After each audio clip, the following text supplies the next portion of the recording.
Hello, my fellow noobs and newbies to the channel. You may have stumbled on this channel if you're an aspiring mangaka like me, or you may want someone to draw with.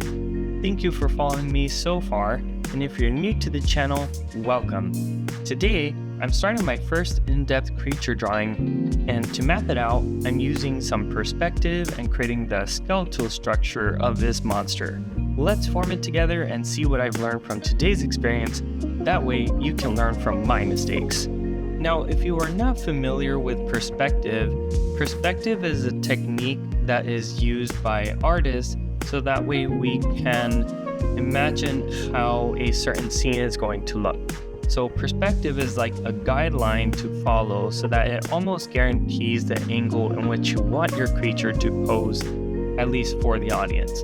So think of the creature or subject, person, as an actor or a figure, and you are a cameraman and you want to get the perfect shot. How are you going to get that shot? So you use a camera of some sort, phone, tablet, video camera, etc. and you move around the subject so you can get the angle that you want. Now for artists, we use a similar technique, the only difference being that we draw a line down horizontally anywhere on the page. That first line is the horizon line. Then from where we think the subject will be, we draw more lines from the top and bottom of where the subject may be and lead them back towards the horizon line. And that's the vanishing point. And all these lines are lines in perspective. Now on my first run through, I had a difficult time getting the perspective shot that I wanted. And you can see that from the multiple times that I showed these red lines, and you're probably thinking, wow, he's erasing a lot. But that is part of the process, at least I believe it is in the beginning, when you're trying to get a clear understanding of how to get basically your perspective lines in shot. And at first I thought of deleting this part of the video because I didn't want to show you that, but I wanted to stay realistic and true to the process, especially as a beginning artist. So I don't want to show just the perfect side of being an artist, but I want to show all of it.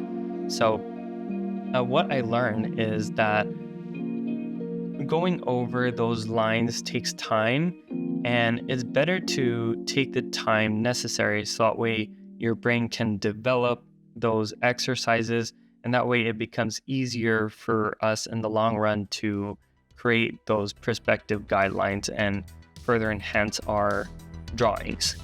Now, press that exploding thumb icon if you tried drawing in perspective. And what's your experience with drawing in perspective so far? Are you good at it? Are you having some trouble? Tell me what you're experiencing with it. The way I wanted to approach my creature design was by first analyzing some creatures that I thought would make a pretty creepy creature in and of itself. So I thought that a fish, something that's normally in water, combined with a creature that flies would be a little bit kind of creepy. So I decided to choose like a fish face or skull and the body of a chicken. And I originally wanted the face to be the face of an old man, so I got ideas from animals and humans as well, and decided to mash them all together. But eventually I ended up changing the process and just keeping the fish head and then the chicken body. But then I wanted it to take a step further, because when I thought just the fish head and the chicken body, it's kind of bland. Plus it reminds me of chicken wings, and I thought that was kind of delicious. So I decided to change the wings, or at least the concept of this creature, to have bat wings instead of chicken wings. And you'll see later on when I further develop this creature how it will turn out in the long run. So what I've learned so far is that perspective is important in identifying the pose of the creature, specifically when it comes to drawing a manga panel, because you don't have a lot of space on that paper, and you want to have the action sequence to be engaging. So setting up that perspective guidelines really helps you to just narrow down the shape or basically the position of where the creature is going to be. Secondly, I've learned from creature design that looking at different types of animals and even people can help you to make ideas up in your mind or in your imagination, and combining them together will basically help you get a more strange creature or just give you more ideas in general. And sometimes in the beginning of your design process, you might think in your head that it looks pretty great, but after drawing it out or hashing it out, you realize that maybe it might be a little bit too bland.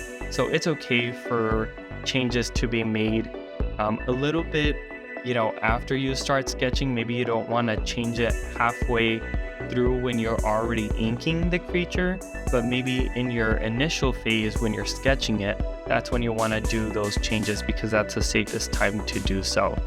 But other than that, noobs and newbies, I believe that is all I have for today. Please tell your friends and family about this channel if they are aspiring mangaka, or if you just like my content. This will really help out my channel tremendously as I'm trying to grow. But thank you so much for watching, and I hope you see you all on the next one.